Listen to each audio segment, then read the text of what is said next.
आज के हमारे इस वीडियो का topic what is current magnitude, मतलब कि करंट मैग्नीट्यूड क्या होता है। दोस्तों इस वीडियो के अंदर हम मैग्नीट्यूड क्या होता है इसके साथ साथ करंट से जुड़ी और भी कई सारी चीजों के ऊपर बात करेंगे, जैसे कि हम करंट की डेफिनेशन के ऊपर बात करेंगे और साथ ही में हम यह भी जान लेंगे कि कितने इलेक्ट्रॉन फ्लो होने पर हमारा 1 एम्पियर करंट कहलाता है। तो दोस्तों बिना ज्यादा देरी करे वीडियो को स्टार्ट कर लेते हैं। सबसे पहले हम आसान शब्दों में बात कर लेते हैं कि आखिर करंट क्या होता है। तो दोस्तों देखिए, करंट को लेकर कई लोग कंफ्यूज होते हैं, लेकिन करंट काफी ज्यादा सिंपल सी चीज है।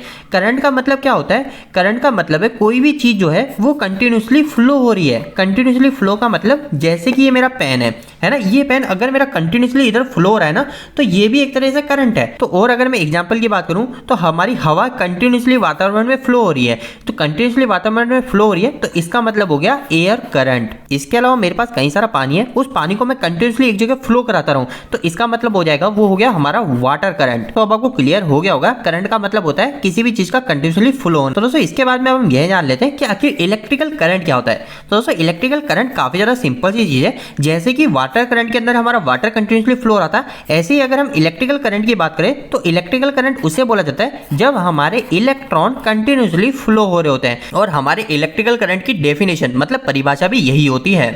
अगर कभी हमें इलेक्ट्रिकल करंट की डेफिनेशन पूछी जाए तो हम यह बोल सकते हैं electrical current is the rate of flow of electron in any conductor. और अगर हम इस लाइन को हिंदी में जाने तो इस लाइन का मतलब सिंपल सा ऐसा है कि हमारे पास में कोई भी एक कंडक्टर है, उस कंडक्टर में से हमारा कितना इलेक्ट्रॉन कंटिन्यूसली फ्लो हो रहा है उसे ही हम इलेक्ट्रिकल करंट कहते हैं। और दोस्तों इसी के साथ में हम एक और चीज यह भी ध्यान रखनी है कि हमारा जो इलेक्ट्रिकल करंट होता है इसकी ऐसा यूनिट जो होती है वो होती है हमारी एम्पियर। मतलब कि कहीं पे भी हम इलेक्ट्रिकल करंट को मेजर करते हैं तो वो हम एम्पियर के अंदर ही करते हैं। अब दोस्तों इसके बाद में हम में से कई लोगों के मन में यह भी क्वेश्चन आएगा कि अगर हम करंट को एम्पियर में मेजर करते हैं तो आखिर हमारे कितने इलेक्ट्रॉन फ्लो होने को हम 1 एम्पियर बोलते हैं। तो उसका क्या मतलब है वो भी हम जान लेते हैं और उसके बाद में हम यह भी जान लेंगे कि आखिर करंट मैग्नीट्यूड का मतलब क्या होता है। सबसे पहले अगर हम बात करें कि 1 एम्पियर के अंदर हमारे कितने इलेक्ट्रॉन फ्लो हो जाते हैं तो इसका जवाब है 6250। अब इसके आगे दोस्तों हमको 15 जीरो और लगाने पड़ेंगे। तो दोस्तों जब हमारे इतने इलेक्ट्रॉन 1 सेकंड के अंदर ट्रैवल हो जाते हैं, ये इलेक्ट्रॉन की संख्या आपको दिख रही है 6250 और इसके बाद में 15 जीरो, मतलब कि कितनी बड़ी संख्या हो चुकी होगी। तो अगर इतने इलेक्ट्रॉन हमारे इस वायर में से 1 सेकंड के अंदर फ्लो होंगे ना, तब जाके वो कहलाएगा हमारा 1 एम्पियर। और अगर हम इस इलेक्ट्रॉन की गिनती को शॉर्ट में लिखें तो ये हो जाएगा 6.25 इंटू 10 की घात 18। तो अब आपको इससे क्लियर हो गया होगा कि 1 एम्पियर हमारे कितने इलेक्ट्रॉन फ्लो होने को कहा जाता है। अब दोस्तों इसके बाद में हमारे नेक्स्ट सवाल के ऊपर आ जाते हैं कि आखिर करंट मैग्नीट्यूड क्या होता है। दोस्तों यहाँ पर कई लोग कंफ्यूज हो जाते हैं करंट मैग्नीट्यूड का नाम सुन के। करंट तो सबको समझ में आता है कि करंट क्या होता है। करंट तो हमने बात करी कि हमारा एम्पियर कि 1 एम्पियर हो गया, 2 एम्पियर हो गया, तो ये तो हो गया हमारा करंट। लेकिन जब भी मैग्नीट्यूड की बात आ जाती है तो कई लोग कंफ्यूज हो जाते हैं, क्योंकि कई बार देखा गया है टेक्निकल वर्ड के अंदर हमारे मैग्नीट्यूड शब्द को काफी ज्यादा उपयोग लिया जाता है। ऐसे बोला जाता है कि हमारा करंट का मैग्नीट्यूड बढ़ गया, करंट का मैग्नीट्यूड कम हो गया।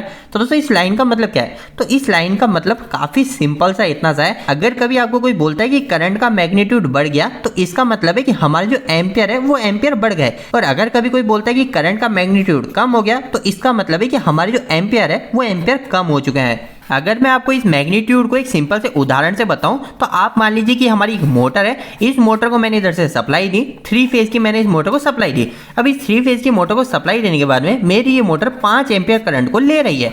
अब दोस्तों क्या करता हूं, मैं मेरी इस मोटर के ऊपर लोड को कनेक्ट कर देता हूं, मतलब कि एक हैवी लोड को जोड़ देता हूं। अब इस लोड के जोड़ने के कारण क्या होगा, ये मेरी जो मोटर है ये करंट ज्यादा लग जाएगी। अभी 5 की जगह हमारी मोटर 6 एम्पियर या 7 एम्पियर करंट लगे। तो इस समय हम नॉर्मल लैंग्वेज में क्या बोलते हैं, हमारी जो मोटर है वो मोटर हमारी ज्यादा एम्पियर करंट लेने लग गई।